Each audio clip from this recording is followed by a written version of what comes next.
Hey, what's up, you guys? This is WD3, and this is your Hill Report Newsbreak. Well, today, on a winning Tuesday, what I want you guys to remember is um, keep working hard, keep doing your thing, keep being good to your neighbor, no matter what's going on around the world. And there's a lot going on around the world. Um, Lots going on in election 2024. A lot of people are saying that the Kamala Harris campaign is in a tailspin. I've been showing you clips of the rift and the tension between Joe Biden and Kamala Harris. Definitely a clash there. Joe Biden's feeling very forgotten and left out. Um, he has to remind people that he's still the president. Um, Definitely shocking footage that gives you a little insight on why he put the Trump hat on. Why would you do that? Um, there's definitely some things going on around the world with wars. Uh, the Ukraine war still raging on with Russia, um, with America's backing. That's causing a lot of tension over in East Asia.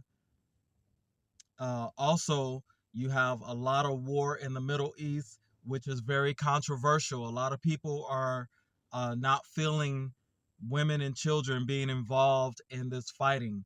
Um, they're not buying the excuse that Hamas is burying. It's like, hey, there has to be some type of rules of engagement here that is in line with the international community. Um, I want you all to sit back, enjoy the clips. I want you to comment. Let me know. Like, share, comment. We want to grow the show. This is a news show based on your clips. You tell the story. Well, I want you guys to sit back and enjoy the clips. Definitely some in-depth election coverage coming up. So tell me what you think. I will respond. Let's start the conversation. Let's get into some clips. Let's just say the ratings aren't the same with Caitlin Clark and the Indiana Fever now eliminated. Game one of the Aces Liberty matchup on Sunday drew an average of 929. Can you believe it? WNBA playoff tickets are now cheaper than a movie ticket. Just weeks ago, fans were shelling out hundreds, even thousands of dollars to see Caitlin Clark play. Now, you can grab a seat for $10. That's our reality now. It's like the league went from gold to dust overnight. Remember those $4,000 courtside seats for Clark's playoff debut? They're now going for $100. That's not a typo. $10, you could buy a whole row and still have money for snacks. But it gets worse. The arenas, they're like ghost towns. Take the Minnesota Lynx versus Connecticut Sun game, an arena built for 20,000 fans, barely filling 9,000 seats. It's like watching a sold-out concert turn into an open mic night with about 60% of the seats empty. Now you might be thinking, what's the WNBA doing about this ticketing disaster? Well, that's where it gets really interesting. Their response? It's not what you'd expect. In fact, it's got everyone talking. But before we get into that, let's break down how we got here in the first place. You're probably wondering how the WNBA ended up in this mess. Well, it all comes down to a phenomenon called the Caitlin Clark effect. What exactly is it, and why did it leave the league so vulnerable? Because they try to give you every other reason why. So now give me the reasons why. She's gone. Is the old guard still watching? Why are these fans? If it's more, if the WNBA is more, it is, and I get it. Why aren't people watching? Caitlin Clark isn't just any player. She's a basketball sensation that took the WNBA by storm. When she stepped onto the court, it wasn't just a game. It was an event. Fans weren't just buying tickets. They were snatching up a chance to witness history in the making. Well, I focused on two basic measures, and that's just attendance and the ticket price. And if you just look at those two things and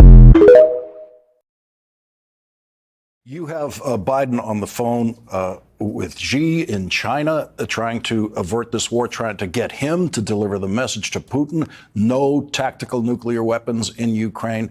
What you see Biden doing to get the message to Putin, including picking up the phone himself and calling Putin, telling him not to do it. Lloyd Austin, defense secretary, repeatedly on the phone with his counterpart in Russia, including getting to a point where he said, the Russian says to him, "I don't like to be threatened," and he says, "I'm the leader leader of the most powerful military in the world, I don't threaten. Isn't that a stunning moment? I was able to get the verbatim account of what happened. And just to maybe disclose more than I should, I took this to Austin, as you would as a reporter, and I didn't tell him I had this, and I started reading, and he said, "It's accurate." It's accurate. The portrait of Lloyd Austin is very strong in this book, because he is somebody who is not going to be pushed around and is very forceful with his counterpart in Russia, Shoigu, and gets him on the phone. And I think a scene that should be printed out and posted on the Oval Office wall, because what Austin says, we know you're planning to use a tactical nuclear weapon. Don't. This will be the consequences. This will change the world.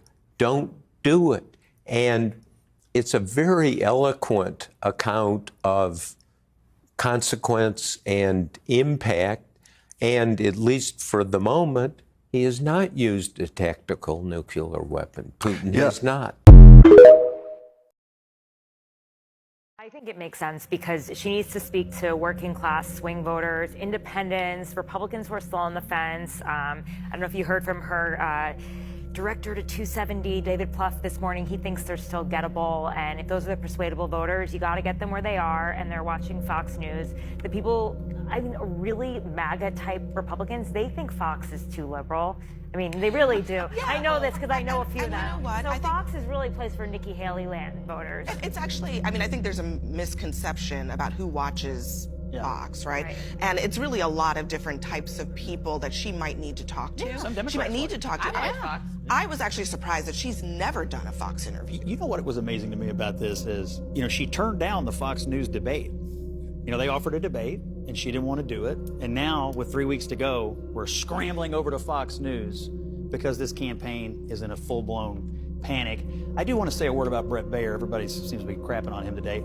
Bret Baier's one of the best journalists out there. He's going to ask her good questions. And if the 60 Minutes interview or The View or anything else she's done lately was hard for her, Bret Baier's going to put her through her paces. And so this is a dangerous thing because he's a real journalist who's going to ask real questions. I don't know. Have people been attacking Bret? I feel like people have been generally praising him. The algorithms work in mysterious ways. One of the better Trump interviews that he conducted. So there's that. I think it's really smart. I agree that there could be voters to be had there. And just want to say to Scott that the Kamala Harris campaign is in no way in full-blown panic.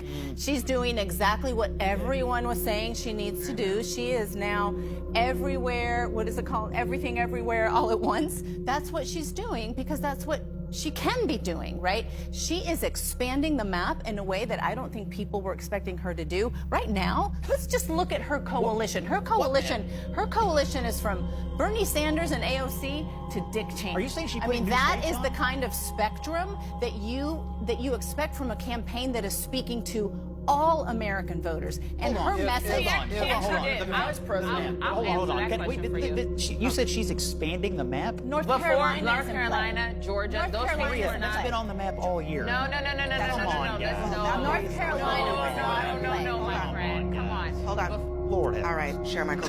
If the vice president, and we talked about this in the previous segment, if the campaign was doing so well, if she was so ahead in the polls, she would not be going on Fox News. She would not sit down with Bret Baier. I'm almost certain if I were a Democratic strategist, I would be very concerned about potentially putting my candidate on Fox News where she's asked a question where she doesn't appear to be well, or she doesn't answer well, I should say.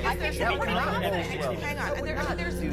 That is one way of looking at it. But I mean, I think you could also look at it strategically as this probably should have happened earlier, whether she was up or not. I mean, when you look at someone like Pete Buttigieg, he's always on Fox. Listen, he's on Fox. Guys, but he's great. I feel like if we took names off of people's itinerary, you would look at her itinerary and be like, she's a winner and your guy's a loser.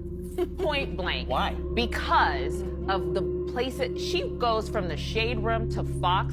That's range, okay? Your guy doesn't do that. Your guy goes to safe spaces. We would like to see Donald Trump. Scott, we would like to see Donald Trump here on Did he not in this cycle? Did he not do it? He wasn't even the nominee. Wait a minute. Yeah, that was. He wasn't the nominee. I've seen a number of reporting from Axios and a whole bunch of other outlets talking about how Democrats are concerned that the vice president isn't doing enough in terms of interviews, isn't doing enough in terms of campaigning on the campaign trail. Yeah. So clearly, folks on your side are worried about where the campaign is. I'm saying candidate for candidate, because that's what we got. Okay. Candidate for candidate. She has done more interviews in the short amount of time and. Really? In a more diverse, more diversely, yes, really, yes. Traditional, non-traditional. What's the view from what they're not saying publicly on either side? I mean, I'm curious about how everybody sees this. I think a lot of the feeling is that this is a little too late, that she should have been doing this all along, and that because she hasn't stepped into this fray, like her base was already activated the second that she was the nominee. They were so tired of Joe Biden. They were so excited. So that really Kamala Harris probably should have been doing this Fox interview about 2 months ago and defining herself. And right now, she's just really starting to define her. Because like what you're seeing is that she hasn't really been able to separate herself from Biden. But in all and fairness, that's the problem that they're dealing with. She had to put together a whole campaign before she figured out what she's going to do. But you can still do interviews.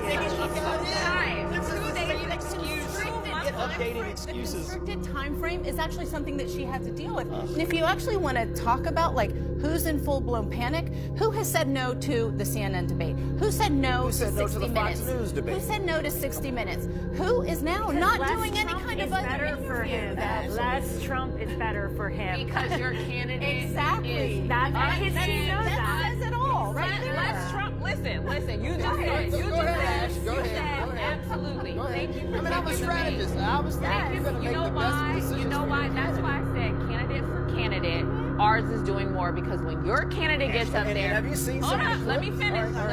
When your candidate, when you're let me stop. It doesn't matter if I'm black or not. Just don't cut me off.